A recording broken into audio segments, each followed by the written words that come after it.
Bat হাতে তো অনেক ম্যাচে কলকাতা নাইট রাইডার্সকে জিতিয়েছেন। এবার মাঠের বাইরে বসেও দলকে জেতানো শুরু করেছেন গৌতম গম্ভীর।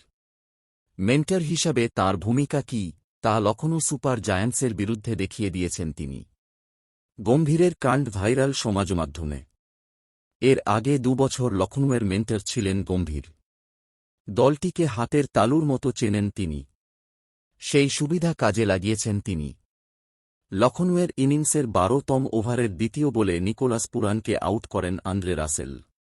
১০১ রানে ৫ উইকেট পড়ে যায় দলের। গম্ভীর জানতেন পুরানের উইকেট কতটা জরুরি।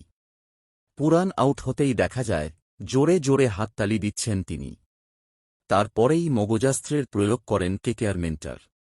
পুরান আউট হতেই মাঠে কেকেআর ক্রিকেটারদের জন্য জল নিয়ে যাচ্ছিলেন কয়েকজন ক্রিকেটার। তাঁদের একজনকে কাছে ডাকেন গম্ভীর। কিছু নির্দেশ দেন। ঘাড় নেড়ে মাঠে চলে যান সেই ক্রিকেটার। তারপর গম্ভীরকে দেখা যায় ডাগআউট থেকেই কাউকে কিছু একটা নির্দেশ দিচ্ছেন। বোঝা যাচ্ছিল খেলার মধ্যে কতটা ঢুকে পড়েছেন তিনি। মাঠে হয়তো ক্রিকেটারেরা খেলছেন, কিন্তু মাঠের বাইরে থেকে সমানে নির্দেশ দিচ্ছেন গম্ভীর। এই জয়ের ফলে পয়েন্ট তালিকায় শীর্ষে ওঠে কেকেআর। গত ৩ ম্যাচের ৩টিতেই জিতেছে তারা। তবে এই জয়ে ক্রিকেটারদের পাশাপাশি গম্ভীরের ভূমিকাও অনেকটা রয়েছে। লখনৌ ম্যাচে সেটাই দেখা গেল।